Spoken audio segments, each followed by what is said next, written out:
without words.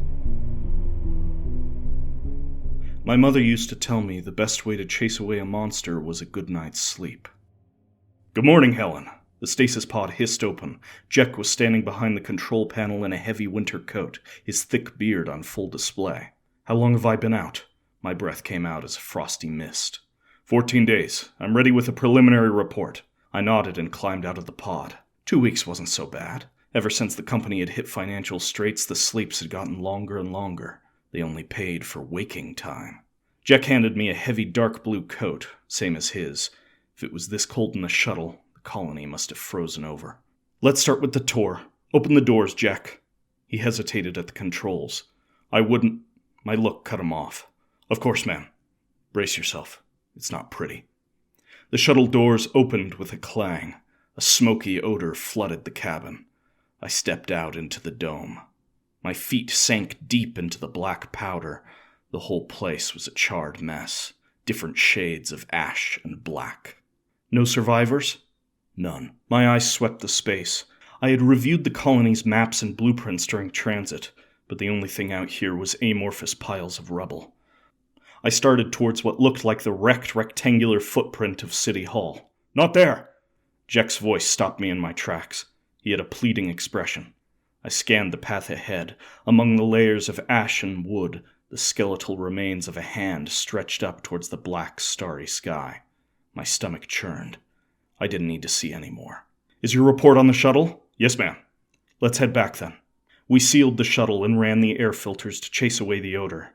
Jack loaded his presentation on the laptop in the corner. There wasn't a lot of room to maneuver in the cabin. I leaned against the storage lockers, a couple feet from Jack's chair. He only got a few minutes into the report before I stopped him. "Every single record?" He nodded. "All wiped, all empty. The only log I could find was buried 4 feet under the dirt near the residential zone." Jack reached for a compartment near me. I shifted my knee out of the way. He slid the compartment open and lifted a metal cylinder onto the desk.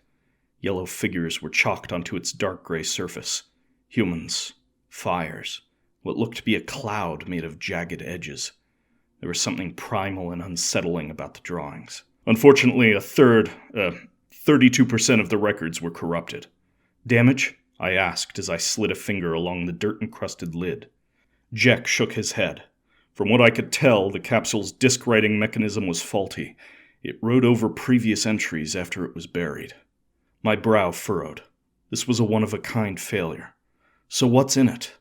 Jack hit spacebar. The next slide showed sheets of scanned, handwritten notes. "Personal records from one of the residents. Most of it was day-to-day stuff. But about 3 weeks before the termination event, a name popped up. Thorelgi." I turned to the onboard computer and pulled up the colony manifest. No results. This would be a long investigation. We needed to focus on what mattered. What triggered the fire? Jack clicked forward, skipping through what looked like 8 slides of scans. With each slide, the entries became more erratic. Larger writing, thicker letters, shorter entries. After the last of the diaries, the laptop showed a top-down image of the dome. There were at least 6 different ignition points. I stood up straight. 1 per sector? 6 little red dots appeared on the image. Every one of them was near a gas line. This was arson. "Who did it?" Jack sighed. "I triple-checked the manifest. No survivors. Everyone's out there." Bags had formed under Jack's eyes. He had dug through a lot while I was sleeping. "What about this Thorelgi?" Jack jumped back several slides. On the last handwritten record, the name Thorelgi was carved into the page dozens of times. Up, down, diagonal, and in plenty of different handwritings. All bordered by jagged clouds. I don't think Thorelgi was a real person. My suspicion is that this figure was the focus of a mass psychotic break. But there's nothing in the environmental scans that could have caused it. I walked to the door of the shuttle, trying to get a little distance from the presentation. A psychotic break. Perfect. The colonists could have at least left some evidence. Now we'd be stuck here for weeks, editing and re-editing a report that could be abstracted to, "We don't know what happened, but it was bad." My fingers were shaking. I rubbed the cold away and walked back to Jack. "Take me through the rest of it." Jack showed me images of chalk drawings and tiny sculptures in every corner of the dome. No doubt they had gone crazy. But what kind of delusional person wipes every computer in a colony? Isn't fire enough? We were reviewing Jack's slides on digital assets when a bit of text caught my eye. Why did you put Thorelgi in the corner of this one? Jack turned to the laptop, then blinked a few times uncertainly. I'm not sure. I don't remember putting it there. Maybe I was just tired. He laughed half-heartedly. I stayed quiet for the rest of the report. When we finished reviewing the last of the photos, we paused for the night.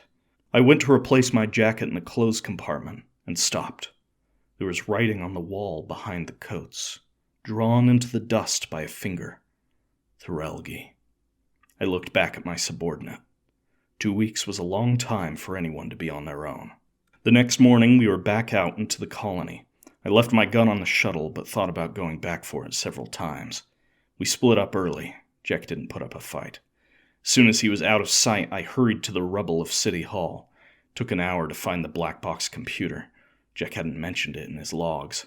As soon as I extracted it from the debris, I began the scans of its contents. Wiped, just as he said. The timestamps lined up too. 4 months. Jack was on the laptop when I got back to the shuttle. We made some polite conversation, but my attention was focused on his right hand. His forefinger and thumb were pressed together, drawing phantom letters into the air. When he turned to work on his laptop, I reopened the clothes compartment. The original dust-drawn Thorelgi was right where I remembered it, but a couple inches down, another had appeared. This time it was written in marker and used phonetics. I shut the compartment and hurried to my pod. Everything okay, Helen? I gave no response, sifting quickly through my belongings. It didn't take long for my fingers to find cold metal. As quick as I could, I pulled the pistol from the bag and spun around towards Jack. He froze. I ripped the cover off the pistol. What's going on? He asked. I need you to get in your pod, Jack. Jack's hands raised slowly off the keyboard. Can we talk about this? I gave no answer, but instead used my gun to indicate toward the pod. Jack's eyes were wide as he rose to his feet and followed my orders. My breath came in short and shallow. Was I overreacting? He hadn't done anything malicious or even dangerous. No, I couldn't risk it. Jack leaned back into his pod and looked me in the eyes. His voice was shaky as he spoke. Am I going to wake up? I blinked away a tear and pushed the lid shut. I don't know. The gas poured in and swept away Jack's fears and confusion in a sea of tranquility. I spent the next 5 hours combing over every corner of the shuttle. Thorelgi. Once I started looking, it was everywhere, scratched into corners, smudged into the mirror, hidden in the laptop's background. Why? It seemed like they were meant to be found. I reran every environmental test Jack had conducted and more. Nothing turned up. I checked every computer in the colony. All wiped. I reviewed the colonists' logs. Thorelgi's name was everywhere, but no details. Who was this? Why did the mere mention of them induce madness? When I had seen everything in the laptop, I turned to the shuttle computer. As soon as my fingers touched the keys, the computer answered with an error. Warning, 2% of this drive has been corrupted. The information you're requesting may not be available. I leaned closer to the screen. 2% of a shuttle computer was a massive amount of data. There had to be a mistake. A sweep of the affected sectors confirmed it. The data wasn't just corrupted, it had been completely overridden. Something about all this struck me as familiar. I turned to the storage compartments and retrieved the dirt-encrusted record log. A scan of the disk revealed 35% corruption, 3% more than when Jack had scanned it. I checked the laptop, 11% corruption. It was spreading. Not just inside disks, but between them. The laptop was probably corrupted when it scanned the records logs, but the onboard computer had never come into contact with either of them. How had the corruption made the jump? Bit-level memory analysis rarely turned anything up, but I was running out of ideas.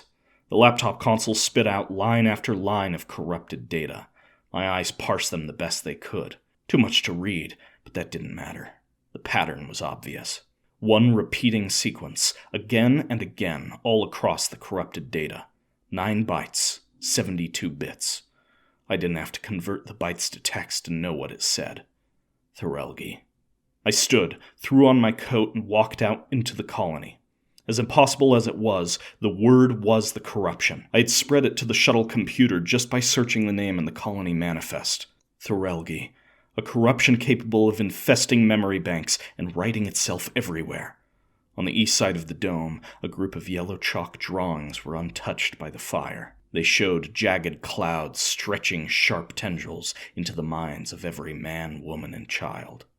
The word could even make the leap to biological memory. With enough time, Thorelgi would corrupt everything, until a person's only thoughts were of the word itself. Jack probably didn't even know what he was doing, but his subconscious did.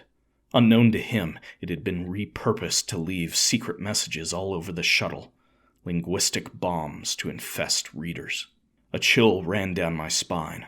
The name was already in my head. How long until I was scribbling Thorelgi in corners and on the underside of drawers? 2 weeks was enough for Jack. 3 was enough for a colony to burn. What if Thorelgi got further? What if it reached the solar network? I stopped at City Hall. The colony's black box lay at my feet, wiped. No corruption there, I realized. The corruption couldn't seem to take hold in wiped memory. Maybe the reason the colony burned wasn't them going crazy, but that they understood the problem at hand all too well. Purge every memory bank, burn the rest. Survivors were a liability to humanity. It hit me all at once, the problem and the solution. All the emotion seemed to drain out of my body. I jogged back to the shuttle. There wasn't much time that I could still rely on my brain. I first wiped the laptop, then the colonist logs, and finally the shuttle computer. That one hurt. We couldn't get home without it. I went over every inch of the shuttle a second time. Even one missed Thorelgi and it would all be a waste. Jack slept peacefully in his pod. I couldn't risk waking him. He'd probably scratch new names as I was erasing the old. When the work was done, I approached the records log. Before writing a message, I tied one hand behind my back and limited my typing to my right hand's index finger. Better to be safe than sorry. I stuck the log to the shuttle doors and chalked the words "read me" onto its side, then headed back to the shuttle controls to deal with the last 2 memory banks that needed purging. I started with Jack's control panel. The oxygen dropped slowly below the green bar, barely survivable levels. He shifted a little in his sleep, but didn't wake. I modified my own the same way. Poor sleeping conditions in long-term stasis pods were known to cause long-term and permanent memory loss.